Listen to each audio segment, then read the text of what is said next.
The chair is in receipt of a letter from Colonel Espinido asking him to be given a time to read a statement that he wished to make. So we will give you 5 minutes, Colonel Espinido. You may read the statement that you prepared. Thank you, Mr. Chair. In the book of Luke 3:14, Lucas 3:14, New International Version, I quote, "Then some soldiers asked him, 'And what should we do?' He replied, 'Don't extort money and don't accuse people falsely. Be content with your pay.'" In Tagalog translation, may mga sundalo ring nagtanong sa kanya, "Kami naman po, ano ang dapat naming gawin?" At sinagot niya sila, "Huwag kayong mangingikil sa mga tao at huwag kayong magpaparatang ng hindi totoo. Makontento kayo sa mga sahod ninyo." Magandang hapon po sa lahat. Nais ko pong linawin ang aking naging pahayag sa Quad Committee kung saan sinabi ko na ang PNP ang pinakamalaking sindikato ng krimen sa ating bansa. Dapat ipaliwanag ang pagkakaiba sa pagitan ng PNP bilang isang institusyon at ng mga eskalawag sa loob ng PNP. I repeatedly expound in my last Quad Committee hearing. Mahal ko ang PNP. I love the PNP organization na aking pinagsilbihan sa loob ng 28 taon, 28 years. Kaya't nagpakasakripisyo ako. Ang aking serbisyo sa organisasyon ay ang kabuhayan ng aking pamilya. Humingi ako ng paumanhin kung ang aking pahayag noong ika-28 ng August 2024 ay nagdulot ng kontrobersiya dahil sa maling interpretasyon. Ang layunin ko sa pagtistigo sa harap ng Kongreso ay hindi upang ilagay sa kahihiyan ang organisasyon, kundi ipaalala sa mga nagsisilbi, mga opisyal at mga hindi opisyal ang kanilang sinumpaang tungkulin na maglingkod ng may sigasig, dignidad at integridad. Humingi din ako ng paumanhin sa mga opisyal na nagsilbi ng may sigasig at pagmamahal sa mga retiradong empleyado ng PNP na nagkaroon ng lakas ng loob na magsalita para sa tama at sa kanilang mga pamilya. Nais kong bigyang diin na hindi ko kailanman intensyon na magduda o magdulot ng pinsala sa dangal ng Philippine National Police. Bilang isang organisasyon, lalo na't ako'y nagsisikap na mamuhay ayon sa mga marangal na prinsipyo na kanilang kinakatawan. Ayon sa aking paglilinaw, sa panahon ng aking pagtistigo sa nasabing pagdinig, ang tinutukoy ko ay ang mga kasapi nito na nag-abuso sa kanilang autoridad at impluwensya sa anyo ng papapatupad ng batas na nagbibigay daan sa patuloy na paglaganap ng droga sa bansa na humahadlang sa pag-unlad ng ating bansa at sumisira sa tiwala ng publiko sa atin, mga nakasuot ng uniforme. Nang buong katapatan, hindi ko layunin akusahan ang mismong institusyon bilang isang sindikato, kundi ang mga aktibong miyembro nito na pinili ang ilagay ang institusyon sa masamang liwanag. Sila ang kumikita sa pamamagitan ng pagprotekta sa interes ng mga kriminal, imbis na ipagtanggol at protektahan ang bansa at ang ating mamamayan na dapat nating paglingkuran at protektahan. Sila ang bumubuo ng sindikato sa loob ng PNP. 4 lang na halimbawa ko sa lahat na ang member ng PNP na magsasabi ako nandyan ang pinakamalaking organisasyon ng criminal groups. Number 1, 2013, sino ang involved na nangyari ang Ninja Cups? PNP. Even the PNP itself is the one Kung natandaan natin yan, ang Ninja Cups, saan yun galing? Pangalawa, yung Korean businessman na kinidnap, pinatay sa loob ng Kampo Krami. Sino naman ang involved? That is PNP EIDG, Anti-Illegal Drugs Group. Member ng PNP, sabihan ko na lang member ng PNP kasi allergy ang PNP kung hindi natin nalagyan ng PNP members. Pangatlo, yung covered up 6.7 million. Sino ang involved?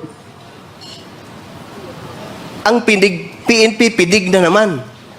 Member. Pang-apat, hindi lang tagal, nagsalita ako dito 28 ng August, pagka 29, may robbery hold up na nangyari. Sino naman ang involved? Alam naman natin mga kapulisan na sa atin ang problema. Hindi sa civilian, hindi sa politiko. I do believe that because ang lahat ng assignment ko, hindi ko kaibigan ang mayor. Pero makita mo ang trabaho ng isang totoong kawal or isang totoong pulis. Hindi naman nagmamayabang mga kasama ko. Ang problema sa atin, kung magtrabaho tayo ng totoo, sabihan na hambugiro, nagpapasip-sip. Saan tayo magpunta ang pulis? In Hebrews 13, verses 5 to 6,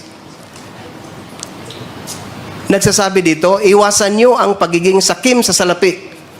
Maging kontento kayo sa anumang nasa inyo, sapagkat sinabi ng Diyos, hindi ko kayo iiwan o pababayaan man.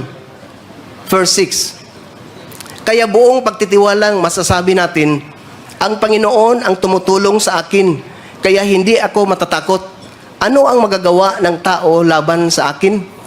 Lubos kong naunawaan ang saloobin at pagkabigo ng aking mga kapwa PNP na opisyal at membro, at ako'y taos-pusong humihingi ng tawad.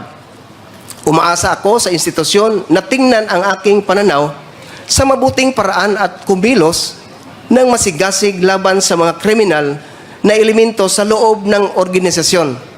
Hinamon ko ang aking mga kapwa na kasuot ng uniforme na magkaisa at gamitin ang pagkakataong ito upang tukuyin ang mga gumagamit sa ating mahal na organisasyon para sa kanilang sariling kapakinabangan sa kapinsalaan ng buhay ng mga Pilipino, lalo na ang mga nasalaylayan ng lipunan, at alisin sila mula sa PNP ng tuluyan.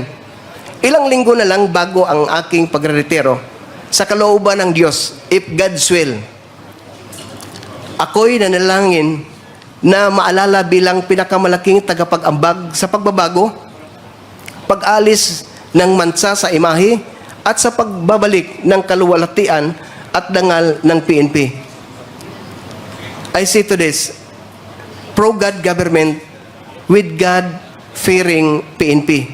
And lastly, in Matthew chapter 12, verse 30, clear word version, Jesus said, if you are not with me in my work, you have set yourself against me. If you are not gathering with me, you are scattering. In Tagalog translation, ang hindi kampi sa akin ay laban sa akin, at ang hindi tumutulong sa aking pagtitipon ay nagkakalat. Ang salita ng Diyos. 1 John chapter 1 verse 8, if we claim to be without sin, we deceive ourselves and the truth is not in us. Kung sinasabi natin na wala tayong kasalanan, dinadaya natin ang ating sarili at wala sa atin ang katotohanan. Last verse in the book of Ecclesiastes chapter 12 verse 14. God is going to judge everything we do, whether good or bad, even things done in secret. Thank you and good afternoon, Your Honors, Mr. Chair. To God be all the glory. Okay, thank you, Colonel Espinido. Mr. Chair, The next to interpret is Congressman Dagoc. But I just with would like please to- indulgence, yeah. Congressman Abante, you may proceed.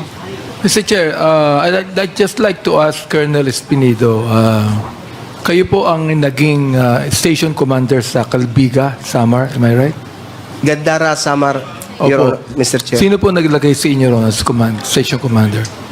Yung regional director ko, Your Honor, in the person of Brigadier General Ray Lanyada.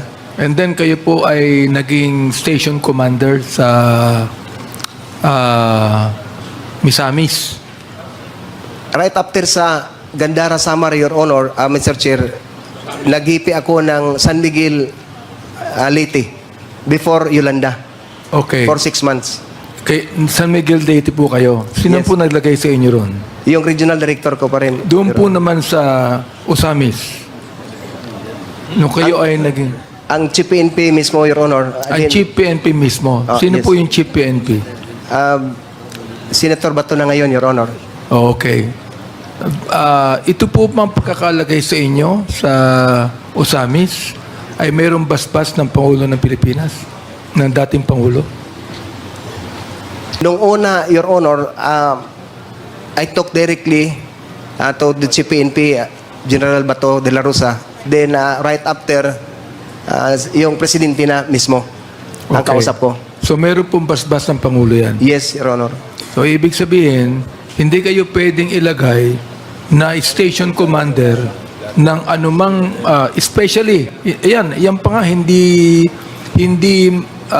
katulad ng Cebu City yan eh. Yes. O ng Davao City. Yes. Di ba? Yes, Nang yes, walang Mr. basbas ang Pangulo. Meron palaging basbas ang Pangulo. Am I right? Yes, Your Honor. Okay. So gusto ko lang sabihin, Mr. Chair, na hindi ka pwede maging station commander ng Cebu City at ng Davao City na walang basbas ang Pangulo ng Pilipinas. Yun lang po.